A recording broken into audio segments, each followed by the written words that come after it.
Hello, welcome again to Sport Unlocked with Martyn Ziegler from The Times, Tariq Panja from The New York Times, and me, Rob Harris, from Sky News. And you can follow us now on Blue Sky at Sport Unlocked, as well as all those other platforms. Yeah, I've been on Blue Sky for a little bit of time already, and I noticed you've joined as well, guys. So good to Blue Sky you there, whatever the verb is. Seems like there's a critical mass there. Rob, are any of the big football associations there making announcements yet? FIFA or the big guys with trophies or things to announce?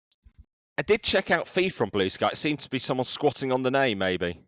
Because, of course, they don't own at FIFA on X, and it perhaps, I think I've said on here before, shows they perhaps don't have all the power because they've never managed to get hold of the name, or they're not being convinced to splash out for it. Maybe they're too busy committing their cash to other things, like a new 24-karat gold Club World Cup. Yeah, the trophy has been revealed this week. It's a sort of quite stupendous design, I think, very, very complicated and original, and got a couple of fascinating inclusions as well.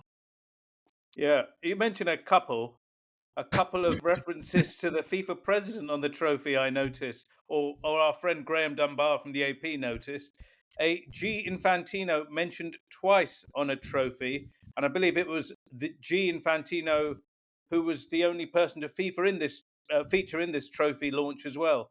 Is it all about G Infantino, guys? Well, to be fair, there's lots of other things and inscriptions on the trophy, but it does say that this is there's a bit inscription about the history of this new tournament, which it says the golden era of club football, and then it's inspired by FIFA president Gianni Infantino, and then there's his signature inscribed as the founder. I think it describes him as of the tournament. Well, in some ways, Gianni Infantino might be neglecting FIFA traditions here.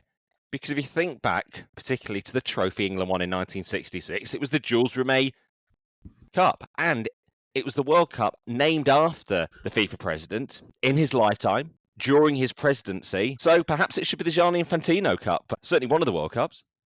So maybe you're saying it's a glorious return to FIFA's past. So there you go. Yeah, I don't know what everyone is sniggering for at the back there. And as the FIFA description says about this trophy, I mean, you've got to read this to believe it. Part of the inspiration for this trophy, the famous Voyager golden records carried on NASA's Voyager deep space missions in the 1970s. The periodic table maps of pioneering journeys in astronomy each played a role in the trophy's conceptualization, celebrating both the past and the future of the sport. The trophy features celestial symbols featuring the approximate positions of planets at the time of FIFA's foundation on Saturday, the 21st of May, 1904 in Paris, and of the tournament's opening match on the 15th of June, 2025 in Miami. And we'll get to that Miami choice again in a moment.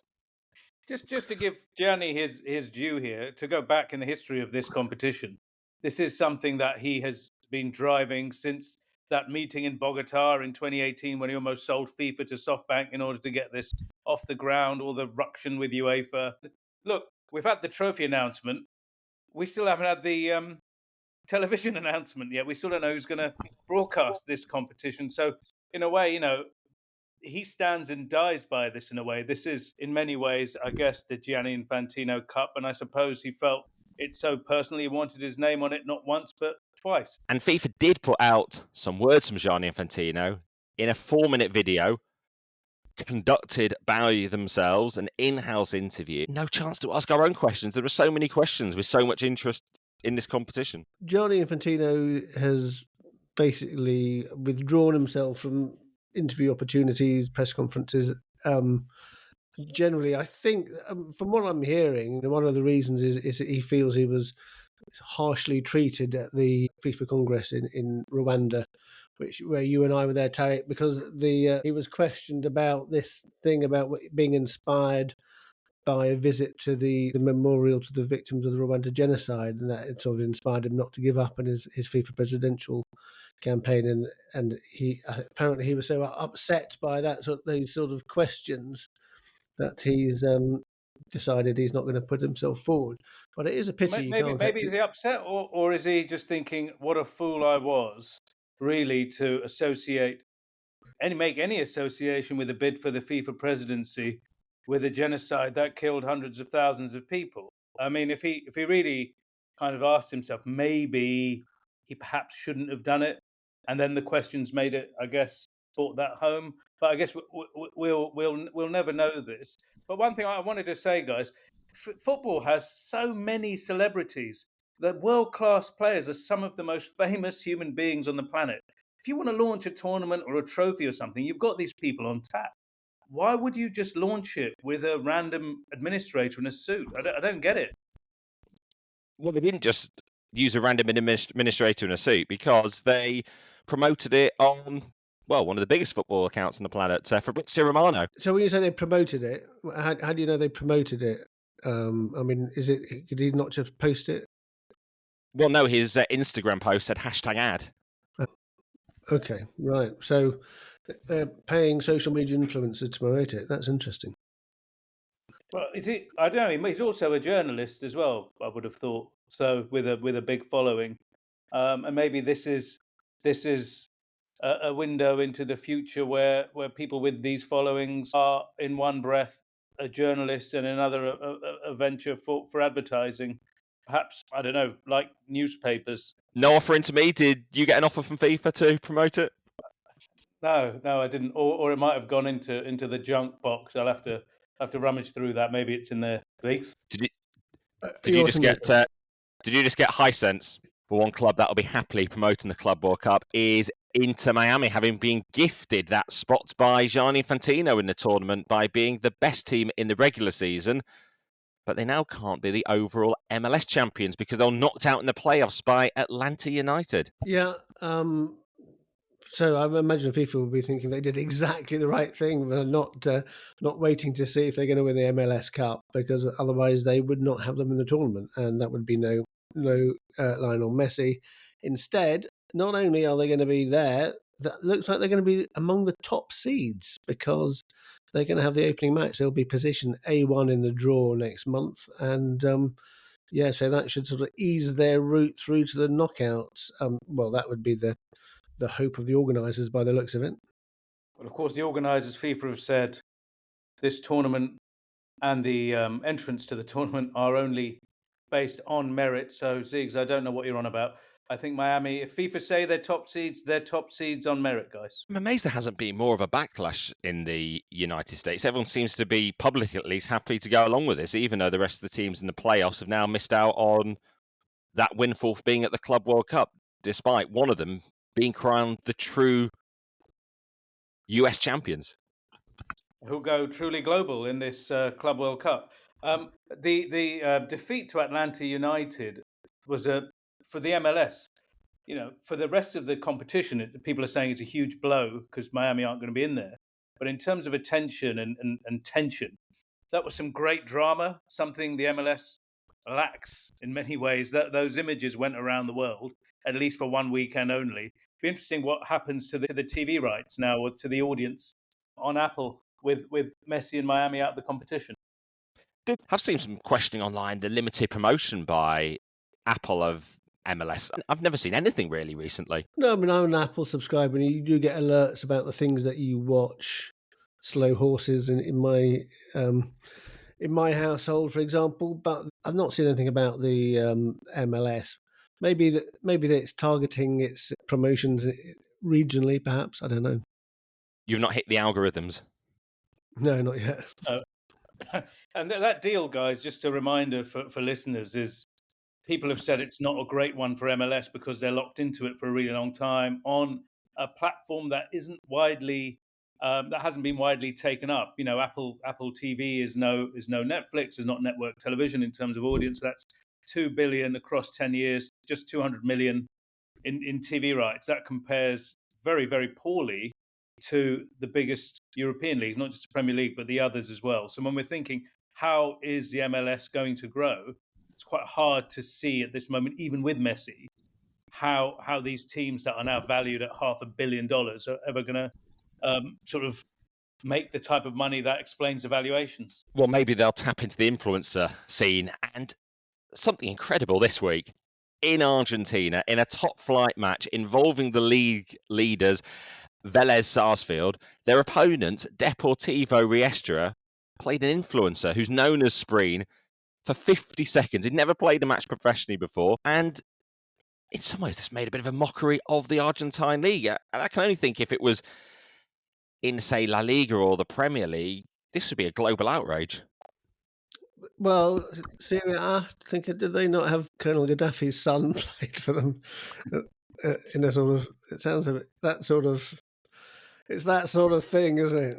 But it's just terrible. Well, you do remember it, though. I remember it was the team, it was Perugia Zeeks, and it was Saadi Al Gaddafi. That's because it was so shocking. But, you know, for sport, it is a real shame. And it comes just a week after a friend of the pod, I Show Speed, raced the US sprinter Noah Lyles, the Olympic gold medalist, in a $100,000 race. So, you know, this is the way sport is going towards entertainment. We're recording this a few hours before Mike Tyson, 58-year-old Mike Tyson, fights a YouTuber. Is it Jake Paul on Netflix? This might be the direction of travel, but you know, in terms of the league, the Argentine league, it does diminish it somewhat. I did ask FIFA, you think it'd be something to take a stand on against this to protect the integrity of football, but nothing I want to comment at this stage on. Yeah, I mean, it's not just other outside of the UK. I noticed in Scotland, the Albion Rovers, they announced that they were going to have a podcast TV personality called Duncan Mackay, who was going to take charge of their match against Hearts B, but they thought better of it at the 11th hour. But there is a bit of a creep. Like Noel Gallagher was on sort of a pundit on the Champions League, wasn't he? So there is this sort of like drift towards famous people just because they like football, promoting, giving sort of promotions, and the fact we're talking about it is probably the thing, mission accomplished. Well, let's just wait to see who will be at the FIFA draws in December, because there are two big ones, aren't there? There's the Club World Cup draw and the draw for qualifying for the Men's World Cup, but both are taking place remotely. This is really unusual, isn't it? You can remember the big pre-World Cup draw events in the past where they had qualifying events on a huge scale. Of course, it's quite different now because it's fragmented with qualifying starting at different times, but it was a chance for the nation to announce themselves on the global stage. Qatar couldn't because of the pandemic. The last big one for the men's one we had in Russia in 2015. Yeah, now FIFA might try and spin it and say, well, this is better for the environment or something like that, that you do it on screen and away, everyone's at home. But the other opportunity really for FIFA that's lost, and for the United States, is to tell their story to the world. Normally you'll have a lot of media going to these events. They'll be writing stories, broadcasting to all of those countries back home, and for a week the World Cup and FIFA will be in the news. You can wheel out those legends again. But guess what?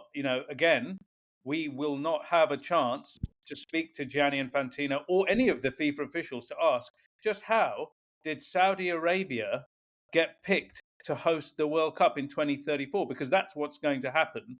And, it's over a year now.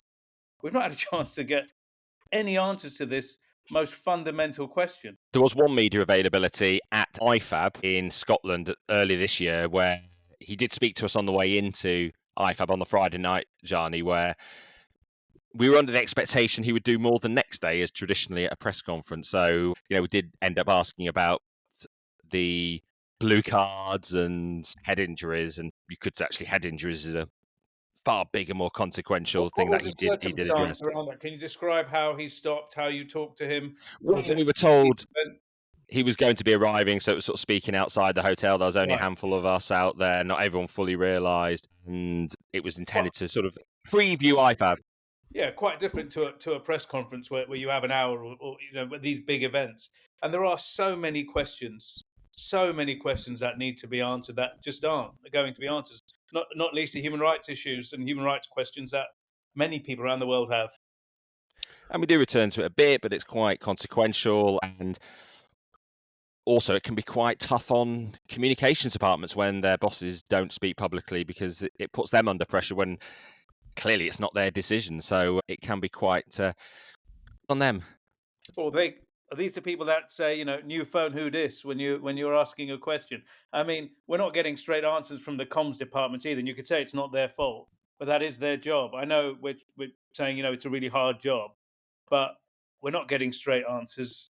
We can only deal with the communications department, and we're not getting any clear answers, are we? Maybe they're not giving any indication either.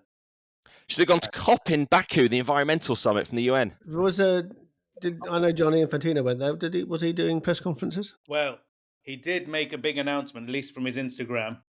He said he's proud and delighted to announce a memorandum of understanding between FIFA and the PIF. That'll be huge news. If only it wasn't the Pacific Islands Forum, and in the presence of the Pacific Island Forum Secretary General, Baron Wacker. And this is to do with climate resilience in football. And I wonder if Baron Wacker asked Gianni Infantino about all of his globetrotting on his private jet. It's just so weird and striking. The FIFA president arriving at these climate summits when he is racing around the world on his Qatar Airways leased private jets. I mean, he's not the only one at this summit like that, but it is quite jarring to see. Because many of the world leaders who went to COP will have gone on private jets. Yeah, many of those, but many of those also have pretty serious security issues related to their travel. They're heads of state. I don't think, maybe some of these football leaders and sports leaders like to see themselves in the same bracket as leaders of nations, but they're really not. And a lot of this travel probably, as we've seen, can be left behind the screen, maybe on a Zoom meeting, as we're seeing with these World Cup draw and the announcements for the 2030 and 34 World Cups. But this guy seems to be traveling, and he's not on his own. There was a really interesting article in your newspaper, Martyn, by your colleague Matt Lawton about the UEFA president, and I think more than a dozen flights during the green Euro 2024, some lasting just 14 minutes or so during the Euro 2024 for Alexander Shefferin. That was quite striking as well, given that this was a very green tournament, was promoted as one of those. Yeah, there's a lot of focus now, isn't there, on the use of football, sport generally, but mainly football, using private flights unnecessarily, perhaps you might say. Why, if there's such a focus on the environment, do they need to do that? Not just officials, but teams as well, taking short flights. I know that there's sort of security issues around teams, and they want to be in their peak physical condition. And then maybe for the officials that they don't have their sort of the regular scheduled flights may not fit in, and they've got busy schedules. But I mean, I think it was something. 48-minute drive. It was a 48-minute drive, according to Matt Lawton, your colleague between two cities in Germany. I don't know how busy you must be in order to not be able to make a 48-minute drive. I think it was between Dusseldorf and another city there up there in the Rhineland. There was a famously Arsenal took a flight, didn't they, from London to Norwich. I think there was heavy traffic on the A11. Well, here's the right to reply part, a pretty extensive UEFA statement to the Times saying that some of the flights were already calculated within the overall tournament strategy, and referencing those flights used by the UEFA president and other executives were solely for travel to German cities and Ljubljana. They said there's no exclusive arrangement with the service provider, nor insight into other transfers they provided during that period. Now, this is where it notes on the Dusseldorf-Dortmund trip, it said it wasn't in an electric car, not by private jet, contrary to that Times list.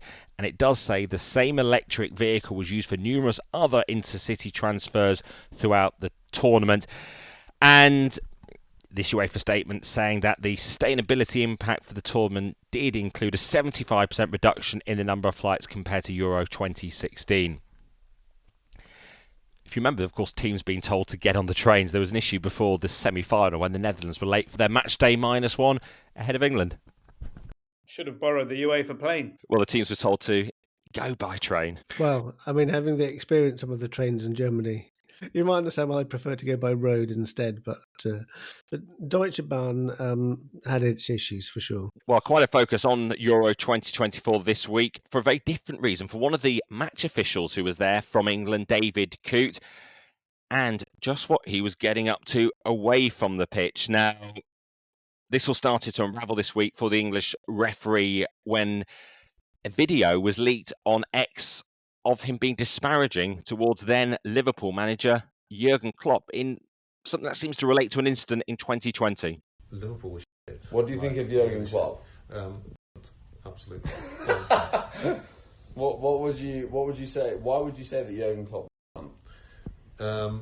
Aside from having a right pop at me when I ref them against Burnley in lockdown, then he accused me of lying, and then just had a right pop at me, and I've got no interest in speaking to someone who's arrogant.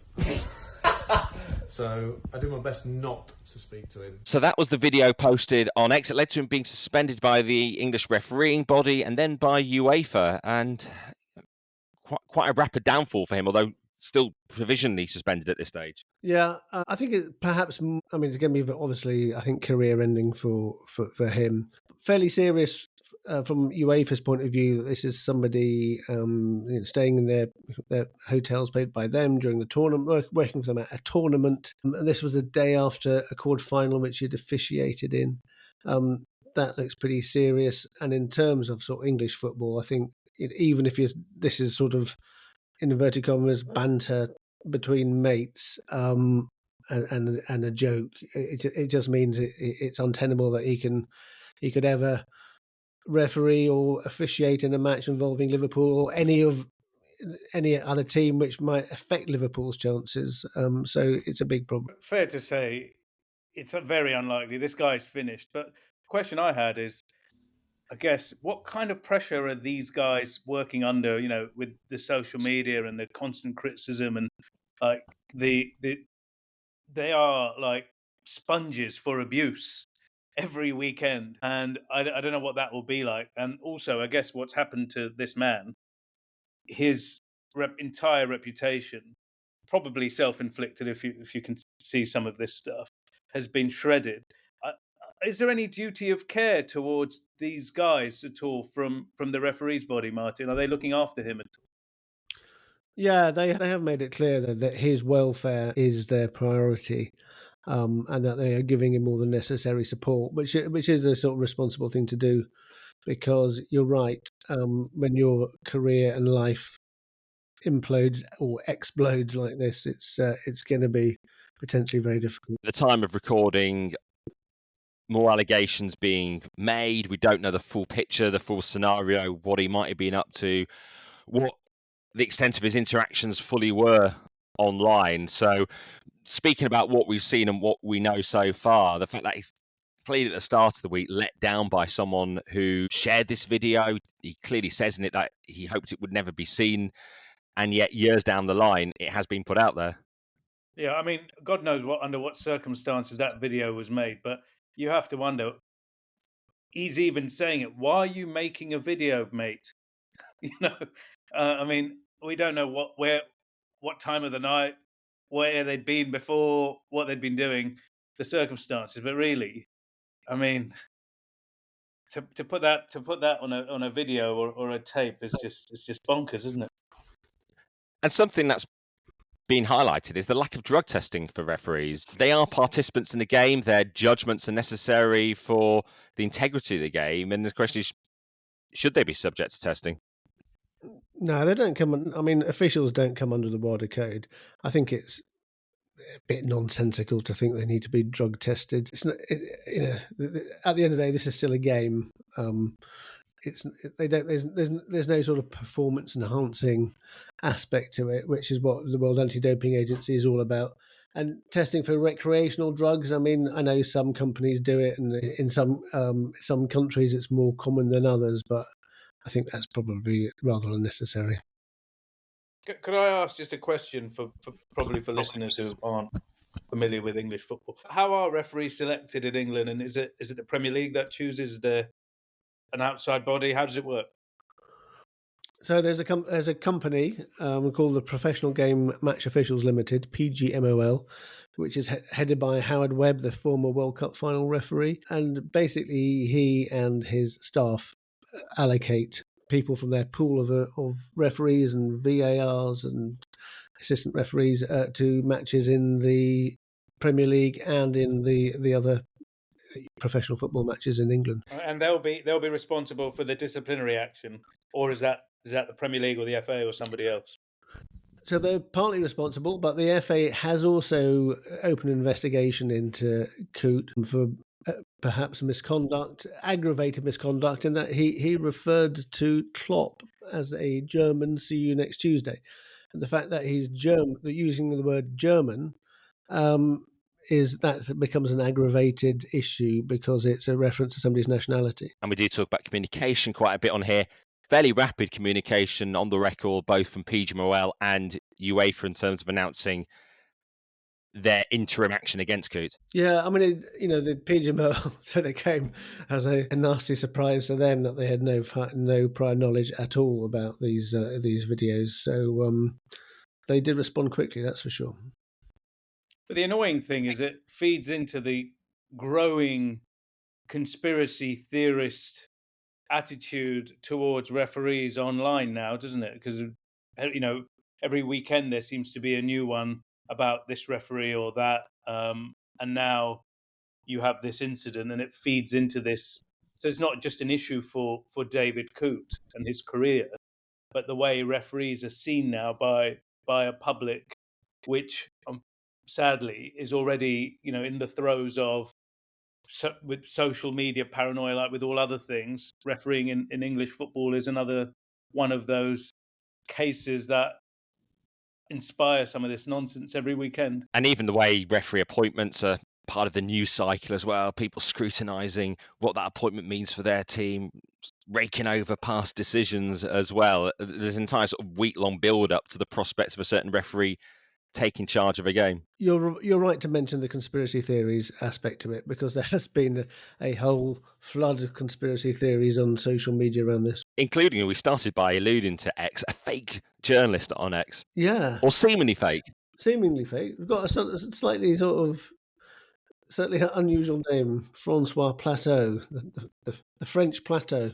Social media and news and how it's disseminated has been an issue this week in general. If you look at something else, the Europa League game last week between Ajax and Maccabi Tel Aviv, the Israeli team that came, and then the violent events around that game, and how fast this information was disseminated on social media and then picked up by mainstream media, in many cases before it could be verified, and then amplified by politicians around the world.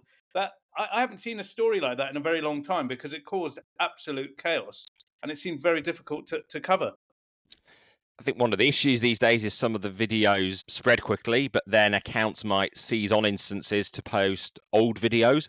You've got in football, particularly fan hoolie accounts, they call them, away days. So, they're trying to latch onto this because they're going to get traffic, and through the X verification, you get paid for all that engagement as well. So, that encourages them to feed off it. And you sort of lose sight of exactly when something took place, the context around it, who was involved. And also, you could show a video and the text put on the post with it to claim one side was involved, but you don't know yourself. You're just using it because it might support your position. It might be the most viral position. And then another account picks up and replicates and amplifies that. And then you lose all original sourcing on it. I think that just underlines the value of actual reporting on the ground, and people being in positions rather than sort of doing it remotely. So Tariq, actually, you went to report on the ground in Paris, didn't you, for the France against Israel match this week? Which, I mean, when I sort of looked into how many tickets were sold ahead of the game, very, very few. So it must have been a very strange atmosphere in Paris. I did, and one of the reasons was because of Amsterdam. The events, all of the events around the war in the Middle East and Gaza and Israel, Lebanon, is highly politicized, and it was grasped upon very quickly. What happened in Amsterdam, in France, for example, this was a rallying cry against anti-Semitism that saw Emmanuel Macron and 3 former presidents, prime ministers, descend onto the Stade de France. Their section was the only one, I guess, that was full, that VIP section, because, as you're right, it was the most eerie football match I've ever been to. 3 lines of security. There were gun-toting police all across the city. But inside the stadium, the 80,000 seat Stade de France, just 16,000 tickets were sold. So vast empty spaces, but police with machine guns all the way around the perimeter. But that's not unusual for Paris. You know, saw at the Olympics, even when out a Champions League game earlier this year. They do show force, don't they? I agree with that. And I went to cover Israel's first match at the Olympics against Mali as well at Parc des Princes. So they were securing the Israeli team there, and that obviously was very important. But 4,000 police on duty for this game, 16,000 fans in the stadium. You could almost say, 1 policeman for every 4 supporter in the ground there. It passed off largely incident-free, a terrible football match, 0-0. There were some skirmishes minor inside the stadium, but this is the world we're living in. I really did not enjoy that experience in any way, and the fact it fed from the events in Amsterdam. It was just a very bizarre experience all round. And some of the accounts of the scuffles in the stadium, I saw people in the stadium calling it effectively inconclusive or not able to determine it. But on social media, people who weren't there were giving definitive conclusions over who was involved, which perhaps is a sign of the problem of the information you take and what you can trust.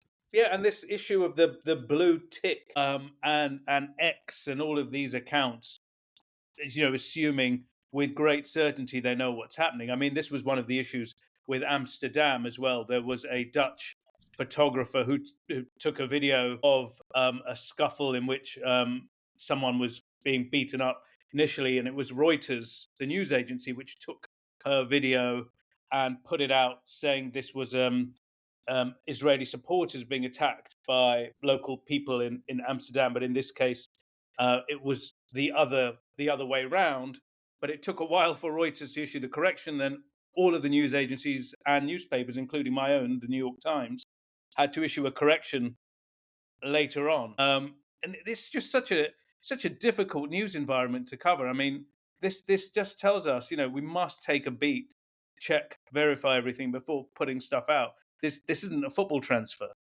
No offense to people who cover football transfers. Yeah, but I think back to Euro 2016, covering clashes between Russian and English fans, and when you're in the midst of it, sometimes it isn't clear who was involved. In fact, it happened again at the Euros this summer when encountering issue with seemingly Serbia fans. You didn't know which other fan groups were involved, and reporting immediately, as I did within moments, it was very cautious language, saying what you don't know, adding nationalities in you're not aware of there, in terms of trying to ensure that the information that spreads is as accurate as possible. We need to be precise with language here as well, because every word counts. And we've seen that in the Manchester City case recently as well, where every word counted in terms of their appeal against the Premier League and the bits of the case they have won and other cases like this. There might be an update on that Manchester City case this week as well, Martyn. Yeah, there's a meeting coming up from the Premier League to do with the whole associated party transactions, fair market values. So we will see what happens with that. We are now almost exactly 6 years on from Der Spiegel and others publishing the football leaks, showing Manchester City's internal correspondence, alleging how money was filtering around to apparently inflate sponsorship values, something which Manchester City do deny. How significant is it that we are almost 6 years on from the reports first being published? Yeah, well, just over 6 years, a couple of weeks beyond 6 years. Yes, so very significant, because 4 of City's main rivals, Manchester United, Liverpool, Arsenal and Tottenham Hotspur, have all lodged notices of reserving their right to claim compensation or apply for compensation should City be found guilty of the most or more serious breaches among the 115 alleged breaches. So this could be for things, for example, missing out on the Champions League place, not winning the title, not qualifying for Europe. So potentially could mean a lot of money. Hundreds of millions of pounds if you add all of those losses together, all of those teams across, Manchester City's case stretches to almost a decade. So that's quite high stakes, but also stretching almost a decade is the case itself. As you said, 6 years. And this one, these appeals and this lodging of claims, even if City are found guilty, it's not going to be done quickly, or is it? No, not at all, because we've seen with Burnley are still going through the application for compensation against Everton that was started a year ago, after they were docked points for profit and sustainability rule breach. This will be much more complicated than that, and from what I understand, the Burnley application could go on for another year. So this is going to go down the track. The reason why 6 years is important is because there's a sort of 6-year statute of limitations from when the sort of the revelation of a alleged breach of contract was first made public, and because it was 6 years ago that Der Spiegel put out the first Football League stuff, so that's why there's a potential statute of limitations. And in credit to Gianni Infantino, the first ever discussion of the looming Football Leagues was to myself in Tariq in Rwanda. The fact he sat down with us for an hour on the record, and we actually presented his preemptive case, fearing that he was about to be named in it. So where he benefited from doing media. Well, he did, and he was named in it. Of course, he's been dragged through the courts in Switzerland, if you think about it. Those clandestine meetings with Swiss prosecutors, that's behind him now, it seems like. And a contract, TV contract in South America with UEFA. So, yeah, it was an opportunity to talk to him. Will we get one again? Who knows? Just a few bits of other news around this week. Back to the 2010 World Cup, and Danny Jordan, the chief organizer, arrested this week on fraud charges. Yeah, that's a sort of he's someone who's been a big name in football, especially African football, for 2 decades. So that's quite a serious development, isn't it? Not the first skirmish for Danny Jordan, guys, as well. He's had a lot of legal issues over the years, but he was the guy that led South Africa's World Cup in 2010. And the allegations are about using the South African Football Association's money for his own purposes, including a private security company and a public relations company without authorization from the board. So accused of using those funds to help his own PR. South Africa, under his watch, haven't qualified for a World Cup. The 2010 was the one they qualified as host. It hasn't been a good run for them. Maybe it is time for a change there. One of Africa's big nations.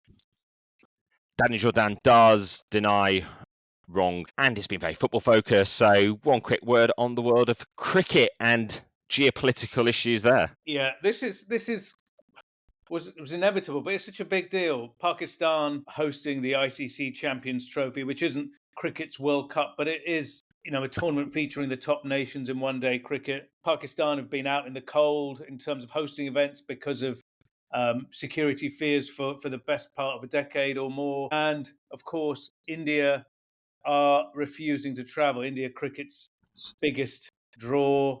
Pakistan's neighbours are not going to be there, which is a real shame. And when they say politics and sports don't mix, in this case, it's impossible to separate it, or is it? Pakistan have travelled to India for tournaments, but it seems India don't want to go there, and because they're extremely powerful, I don't think there'll be any sanction towards them for not showing up for this event. Well, interesting about whether sport and politics do mix as we wrap up this week's episode of Sport Unlocked. Joshua Kimmich, the Germany player, reflecting 2 years on from the Qatar World Cup and Germany's protest there, saying we did not present an overall good image as a team and country. We expressed political opinions and it took a bit away from the joy of the tournament. Then he says it was an outstanding World Cup in terms of organisation. Yeah, not sure what I think of that. Obviously, a lot of people blamed Germany's failure at that World Cup. They really did do terribly poorly on the field, but they made a big scene. You remember those images of the players putting their hands in front of their mouths as if they were gagged from speaking, and then to Qatari's joy, getting booted out of the tournament very early on, and that led to criticism of them not focusing on the football. So here you have him saying that, but the platform a lot of these players have, I guess, is powerful for some causes. And then on the other hand, is it fair to ask them to put themselves and their necks on the line in a way that others don't? Yeah, perhaps they're expecting wider support from across football. In the end, it just looked like Germany being quite isolated as the ones really taking a stand, while in Qatar, whereas others caved in when they weren't allowed to wear the one of armbands and didn't really engage in any of the same sort of activism while in Qatar. Yeah, I guess it's a case by case thing. Some players, these are sentient adult men and women, and if it's a cause that's close to the heart, maybe they'll choose to speak up. It's perhaps the issue of teams doing it as a matter of course. Well, Kimmich probably has another chance at lifting a World Cup next summer, though, with Bayern Munich, because he can get that trophy that will transform from a shield into a multifaceted and orbital structure. You'll have to get past Inter Miami first, Rob. Well, we wait for the draw from that. It might seem repetitive, but this Club World Cup is delivering new lines, new intrigue every week at the moment. See, it's very clever from Gianni, all that engagement. In all the chaos, you get people to talk about it. Who needs celebrity endorsements? No engagement yet on Blue Sky from there. And that's where you can find us, at Sport Unlocked, on Blue Sky, Instagram, Facebook, TikTok, and X. Oh, and of course, if you just hit subscribe, you'll land in your feeds automatically. And of course, there is the WhatsApp channel as well, so to get updates from. Can't stay away from us. Cannot. And I think there's a plan for a carrier pigeon still in the works. Well, you can send your questions perhaps by carrier pigeon or maybe even fax. But thank you as ever for listening. Goodbye for now.